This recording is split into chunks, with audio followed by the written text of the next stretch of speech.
Welcome back to another FIFA 21 video. Today I'm showing you 4-3-2-1 Pro Player updated custom tactics and player instructions. So the 4-3-2-1 formation is very good formation, quite attacking formation. You can see the midfield here, so there's 3 centre mids. It's very flat midfield, there's no cams, no CDMs, just 3 normal centre mids. And then with the attack there's no wide players, it's a very narrow formation going forward, with only a left forward, a right forward and a striker, making it very attacking going forward. So for the custom tactics first and then the player instructions, the defensive style is on balanced. That's what I use in all formations, there's no point changing that really. The width is on 5, obviously quite standard once again. The depth is on 7, so 5 width and depth 7 is what all pro players are using. So this 7 depth is very important, because anything from 7 and above depth creates an automatic offside trap from your defender, which is so useful at this point in the game. That's why everyone is using 7 depth. So do try and use 7 depth if you can. The offensive style is unbalanced. Once again, it's the same as the defensive style. It's pretty much the most unpredictable. Fast build up can be quite good sometimes, but it's a bit more predictable. And balance just gives you a bit more time to sort of think about what you need to do and make your next move. So hold on to the ball, keep possession before passing it straight away. The width is on 6, just to slightly push out the left forward and right forward, making them a little bit wider away from the strikers, which can be quite useful going forward. Once again, the players in box is on 6, just to help slightly overload the box. So this FIFA, the more players you have in the box, the more opportunities you're going to get, eventually leading to more goals. Corners is on 3 to get your tall defenders into the box, and then your free kicks is on 2. So now for the analysis stuff as well, that is obviously what I'm tightly doing as part of this new thing. So for the analysis side of stuff, you can see the formation here. Sorry about that. So in this formation here, I'll show you what you need to be playing like and what you should be using in the game. So you can see the shape here, so 4-3-3. You can see this midfielder here is actually showed slightly narrower. That's because we're on a different formation, sorry. The 4-3-2-1, I messed that up very badly, but now the 4-3-2-1, that was the 4-3-3, it's the 4-3-2-1, I don't really know what happened there. So the 4-3-2-1, we've got the defensive backline here, we've got the 3 midfielders, and we've got the striker here, left forward and the right forward. So when you get the ball with your goalkeeper or your centre backs, so you say you've tackled your opposition and they make them sort of run forward, you tackled them, you've got the ball back, you obviously don't want to keep on the ball with your defenders, so you want to get straight up to your midfielders, and these front 3 here sort of create a triangle when you are on the ball. They sort of swap around, move position slightly and create a triangle. You'll be passing it along like this, passing it between these 3 centimetres here and also back around like this, passing it between all these 3 centimetres, hold on to the ball. Don't waste too much time, so you're going to get tackled quite quickly, but also don't rush into an attack and get the ball straight to your left forwards or strikers or right forwards, because if you lose the ball, then once again you're going to be out of possession. So your strikers, left forward and right forwards, now you're on the ball, will try and make runs behind their defenders. With the custom tactics we're going to use as well, that's why this helps as well. So when these are trying to make runs, don't just pass the ball as soon as you see them moving forward, because you may get intercepted quite easily. You need to wait for the perfect run and the perfect sort of timing to pass the ball where you're not going to get tackled. So keep on holding to the ball. If they haven't made a perfect run, there's no point passing it, just keep on holding it back. If you have to, play it back to your defenders or your centre backs, or even play it out to your full backs and make runs up and down the wing, sort of as the wide options on this formation. But just sort of hold it with these midfielders and hold it with your fullbacks, and either with your fullbacks cross it into the box like this when they are at the top of the pitch, or hold it onto the centre mids, pass it straight over to your left forward, right forward, or your striker making forward runs behind. And when you have the ball, one of these 3 players up here, then they're all going to be sort of an attacking trio, and you can pass between them until you're through on goal. So that's why you're going to be doing the 4-3-2-1 formation. It's a very good formation, this, because it's very different to other formations. Not many formations have a left forward, a right forward, and striker like this, so they do work very well together. So onto the player instructions, your single striker wants to stay central. This is his, so he is staying in the centre of the pitch in line with the goal.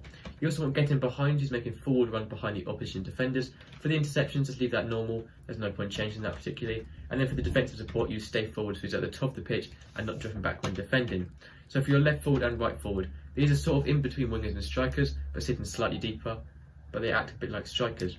Okay, sorry about that, my camera did die, but now I'm back on this thing, and all I'm going to start now is the left forward and right forward instructions. So once again, you want to be using stay central, and you want to be using getting behind and stay forward, and then obviously normal interceptions.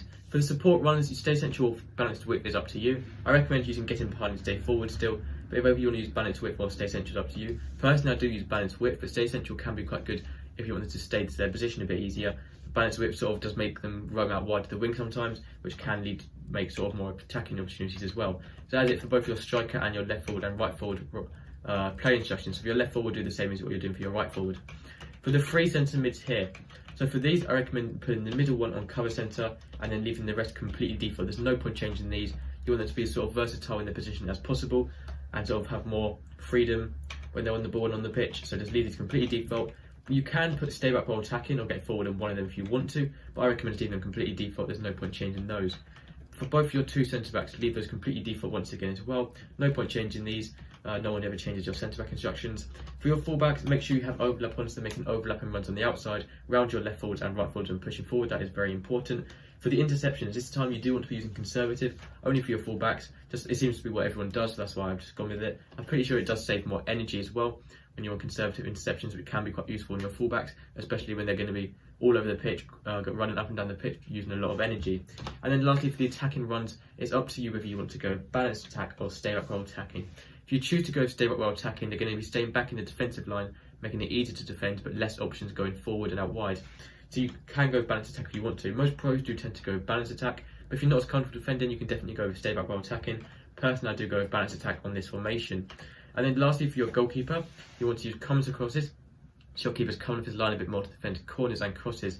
And you want to be using sweeper keeper, so he's coming outside his box, being a bit more aggressive to challenge the opponents for loose balls and stuff like that. So that's pretty much all the player instructions and tactics for this so far. So now I'm going to get onto the analysis side of stuff here and show you what you need to be doing. I know I've done a bit already, I'm going to show you a bit more now. So if I rub this out here, you can see the formation once again on here. So you can see what you're going to be doing really. So the striker here will obviously stay central and getting behind. So all the left forward, right forward and the striker are all getting behind and stay forward. So they're always going to be up here. They're not really going to go anywhere below here unless you sort of bring them back manually, which is why it's very useful. Because if you have the ball down here and the sort of place down here, your strikers are still going to be up here, and then you can get to the ball to them quite quickly, whether that's a long cross straight over the top or sort of a getting behind run. So they're all on getting behind as well. The reason for this is because say the opposition defensive line is about here and they are sitting here, that means they're going to be making runs behind the defenders. So I switch to blue pen for this, they're making runs behind the opposition defenders, past them, and obviously your forwards are most likely going to be much faster than their defenders, which is why it's very useful to use getting behind. So you're sort of, as soon as they're getting behind, you make a good through ball through, you're going to be through on goal without any worries from all defenders. The centre mids, these are very important positions on this formation, as well as the fullbacks. The fullbacks are very important because they're sort of the only players very wide on this formation. The left forward and right forward are sort of wide, but they're sort of in between wide and narrow, but the fullbacks are as wide as it gets. So this means when they do have the ball, you're going to need to be making them much more attacking than normal fullbacks would be, a bit more like wing backs and just running up and down the pitch, sort of helping out the left forwards and right forwards, overlapping the left forwards. So you can see the overlap is when they run on the outside. So the left forward example here, and the left back is running on the outside here. So if you have the ball for your left forward or your left back, when they run in past each other, you can sort of do some quick 1-2 play maybe, or just get it straight off to your left back, and then he can either cross it into the box when he's up here around the opposition goal, and when your strikers make runs forward into the opposition box. So that is most of it for this video here. Centre backs, obviously the 7 depth creates that automatic offside trap like I mentioned earlier, and you don't want to change your play instructions because if you don't want your strikers being drawn out of position, that is obviously very dangerous because you will be through on goal. Comes across this on your sweeper and sweeper keeper on your goalie, and that is literally everything for this video. So that's the 4-3-2-1 pro player tactics and instructions. So thank you so much for watching. Make sure to subscribe and I'll see you next time. Goodbye.